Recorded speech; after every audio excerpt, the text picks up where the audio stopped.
नमस्कार दोस्तों, राहुल गांधी शहीद कैप्टन अंशुमान सिंह के परिवार से मिलते हैं और मुलाकात के बाद अंशुमान सिंह की मां मंजू सिंह का बयान आता है कि अग्निवीर योजना ठीक नहीं है।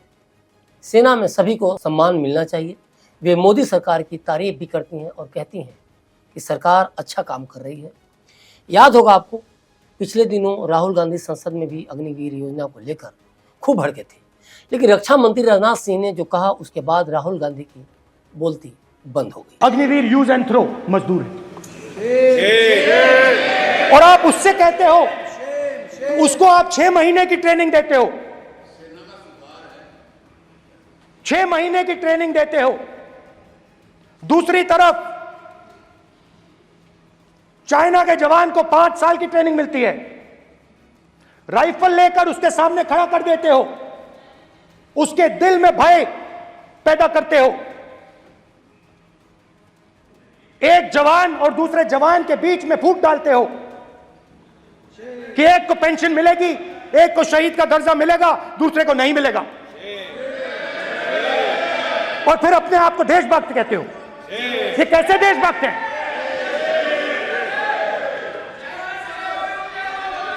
फिल्म स्टार जैसी फोटो थी उस लड़के की, फिल्म स्टार, बॉलीवुड स्टार की फोटो थी। मैं सोच रहा था, देखो इस युवा ने जान दी। स्पीकर सर,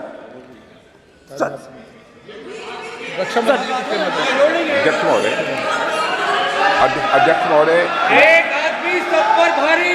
अध्यक्ष महोदय, मैं नेता प्रतिपक्ष से अनुरोध करना चाहूंगा, गलत बयानी करके सदन को गुमराह करने की कोशिश। गलत नहीं है सर, गलत नहीं है सर। लेना चाहता हूं कि युद्ध के दौरान अथवा सीमाओं की सुरक्षा के दौरान यदि हमारा कोई अग्निवीर का जवान शहीद होता है तो उसके 1 करोड़ रुपए की धनराशि सहायता के रूप में उसके परिवार को मुहैया कराई जाती है। इस प्रकार की गलत बयानी से सभी को गुमराह करने की कोशिश नहीं की जानी चाहिए। संसद में अध्यक्ष, कभी कभी लगता है कि राहुल तक ये मैसेज तो पहुंच ही रहा होगा कि वे बहुत अच्छा बोल रहे हैं, और राहुल यह सुनकर सोचते होंगे कि अब कोई उन्हें सोशल मीडिया पर पप्पू या अनमैच्योर्ड नहीं कहेगा, और वे फुली एक्टिव मोड में आकर दहाड़ने लगते हैं। देश के जवानों की चिंता जितनी राहुल को है, उससे ज़्यादा उनके परिवारों या केंद्र में बैठी सरकारों को भी है। हाँ, इतना जरूर है कि विपक्ष में बैठे होने के कारण दिखावा ज़्यादा करना होता है, क्योंकि उसी दिखावे के दम पर जनता को गुमराह किया जा सकता है और सत्ता तक पहुंचा जा सकता है। आज ये काम कांग्रेस के हिस्से में है और कल भाजपा के हिस्से में थी। देश में सेना के जवानों को अधिक से अधिक सुविधाएं मिली, ये देश का हर वासी चाहता है। एक अजीब सी सुकून वाली फील होती है जब सरकार सेना के जवानों के लिए कुछ बेहतर करती है, लेकिन जब सेना के जवानों को लेकर, उनके सपनों को लेकर राजनीति होती है तो ये भी एहसास होता है कि लो, अब ये नेता यहाँ भी आ गया।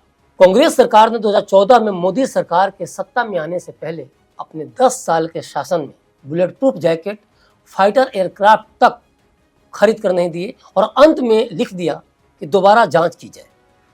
भाजपा कहती है कि 1 रैंक 1 पेंशन कांग्रेस ने 40 साल तक नहीं दी। इसके बाद मोदी सरकार ने आकर 1,20,000 करोड़ रुपए दिए, जिससे 2,500 रुपये पेंशन मिलती थी, उसे आज 25,000 से ज़्यादा मिल रही है। सत्ता पक्ष और विपक्ष का आरोप प्रत्यारोप अपनी जगह है, लेकिन राहुल को अग्निवीर में कोई खराबी लग रही है तो सेना के जवानों की बेहतरी के लिए जरूर सत्ता पक्ष से सवाल करें, लेकिन ये बात याद रखें कि वे कुछ भी ऐसा बयान देते हैं या उनकी पार्टी के प्रवक्ता कुछ गलत बयानबाजी करती हैं तो ये देश का मनोबल तोड़ने जैसा है। कांग्रेस प्रवक्ता अनुमा आचार्य सेना से रिटायर्ड हैं और वे जो कुछ कहती हैं अग्निवीर को लेकर, खासतौर पर मैं बात कर रहा हूँ, वो उन जवानों की आतंकियों से तुलना करने के समान है। क्या उन्हें इस बात का एहसास है कि वो क्या बोल जा रही हैं? जरा सुनिए उनकी बाइट और आप भी फैसला कीजिए कि कांग्रेस सही राह पर है या देश को गुमराह करने की राह पर। 20, 21, 22 साल का युवा जिसकी इतनी समझ नहीं होती है, अवसाद में जाएगा, उसके पास लाइव आर्म्स होते हैं, वो या तो अपनी हत्या कर लेगा, आत्महत्या कर लेगा, या फिर मारे गुस्से के, हो सकता है ईश्वर ना करे, हमने सत्य प्रकाश। अंजना जी, ये बहुत गलत है। देश का सैनिक जो 4 साल सेवा कर रहा है वो बंदूक लेकर के अपनी हत्या करेगा या किसी और की हत्या करेगा, ये कहना दुखद है। ये कैसे कांग्रेस पार्टी के प्रवक्ता नेशनल टेलीविजन पर बैठ के कर सकती है? उसके पास बंदूक है, वो आतंकवादी नहीं है, वो देश का सैनिक है वापस लीजिए और सैनिक ये काम नहीं करता। अग्निपथ जैसी आप अपनी बात को विड्रॉ करिए, बहुत दुखद बात है। जिस तरह से भारतीय देश के जनता सैनिक के पार्टी पास अगर समझती बंदूक है तो वो सेना क्या उसकी करेगा? पकौड़ी और जैसी किसी को नहीं, मार देगा, ये कह सेना रहे हैं आप। जितनी आपकी है उतनी ठीक है। हमारी। कितने अग्निवीरों ने आत्महत्याएं की, कितनों ने किसको गोली मारी। आज बेरोजगारी की मौत मर रहे देश के युवा रोजी रोटी की आस में कुछ चुन रहे हैं तो उस पर भी राजनीति, मनोबल डाउन कर रही है कांग्रेस। राहुल के लिए अग्निवीर यूज एंड थ्रो मजदूर हैं, हो सकते हैं, लेकिन वे इस बात का भी जवाब दें कि जब उनकी सरकार कमोबेश 60 सालों तक शासन में रही तो उस समय कौन सी रोजगार की बारिश हो रही थी। तब तो घोटालों का इतिहास लिखा जा रहा था। जीप घोटाला, बोफोर्स घोटाला, अगस्ता वेस्टलैंड घोटाला, सबमरीन घोटाला, ये सब रक्षा सौदों की दलाली ही तो थी। या कोई जवाब है राहुल के पास? संख्या 99 तक आ चुकी है तो बहुत कुछ करने की को दिल करता है, लेकिन देश की जनता ने कई दशकों तक कांग्रेस को सत्ता सौंपा और उसके बदले कांग्रेस ने जो घाव दिए, जिस तरह से देश की नींव कमजोर की, उसका खामियाजा आज भी देश का हर नागरिक भुगत रहा है। इसमें भी कोई दो राय नहीं। और ऐसा भी नहीं कि अग्निवीर योजना में सब अच्छा ही है या यह योजना पूरी तरह से खराब ही है, लेकिन नेताओं ने इसे लेकर इतना हो हल्ला मचाया है कि अग्निवीरों का ही नहीं, उनके परिवारों का भी इस योजना को लेकर बार बार मनोबल टूट रहा है। इसमें कोई दो राय नहीं कि आजाद भारत में रोजगार को लेकर अगर सबसे ज्यादा कोई सरकार बदनाम है तो वो है मोदी सरकार। सरकारों के कई ऐसे डिपार्टमेंट हैं जो कैजुअल स्टाफ से भरे पड़े हैं। काम वे नियमित कर्मचारियों से ज्यादा करते हैं, ज्यादा मेहनती हैं, लेकिन है वर्षों से कैजुअल। क्यों? क्योंकि सरकार का उन पर ध्यान ही नहीं है। आज जो खबर आई कंबोडिया और चीनी हैकर्स को लेकर कि वे भारतीय लड़कियों से न्यूड कॉल करवाते हैं, तो ये सब क्या है?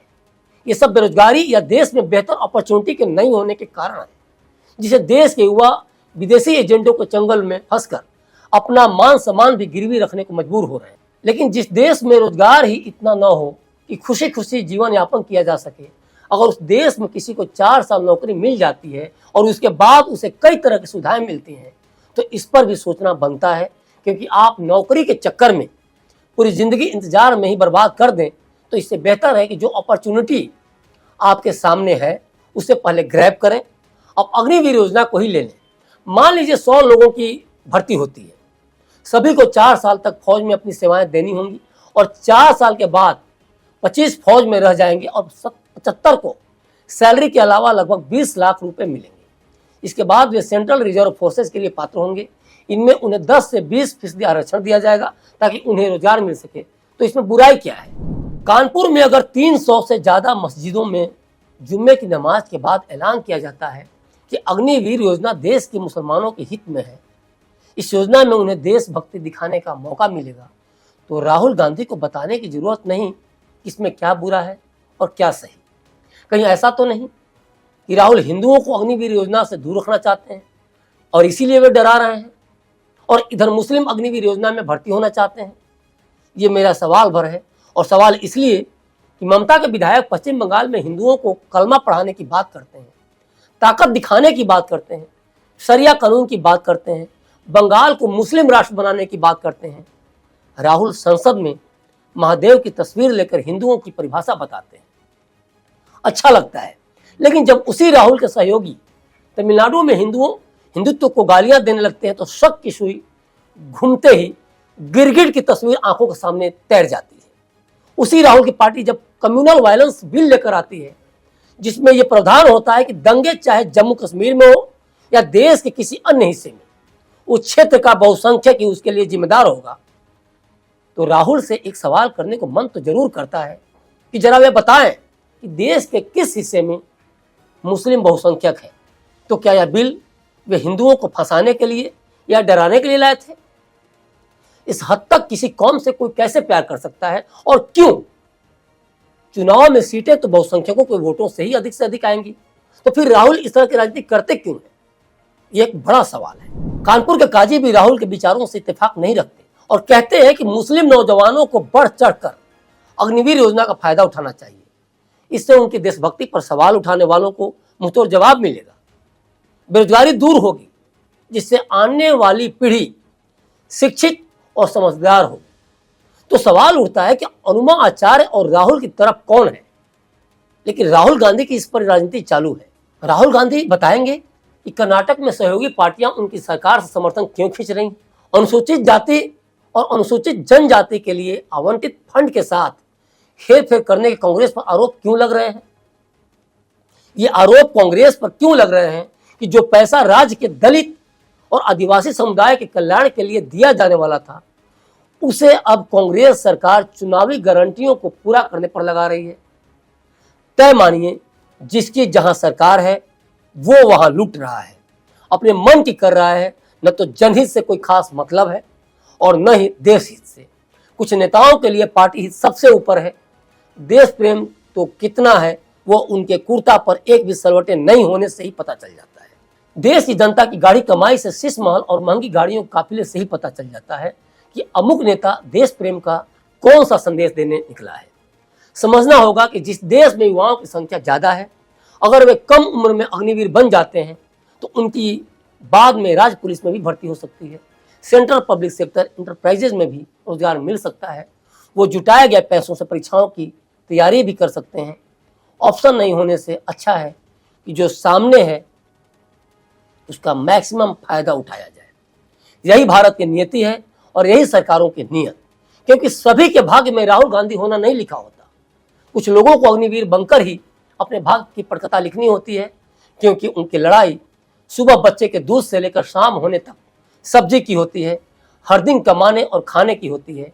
जिस दिन वे न कमाएं, मानकर चलिए उनके घरों में शाम को चूल्हा तक नहीं जलेगा। तो साहब, परमानेंट नौकरियां लाइए या फिर अग्निवीर ही बनने दीजिए। मर जाएंगे तो राजनाथ जी की तरफ से 1 करोड़ और बच जाएंगे तो कुछ न कुछ कमा कर खा ही लेंगे। बेरोजगारी की मौत तो नहीं मरेंगे।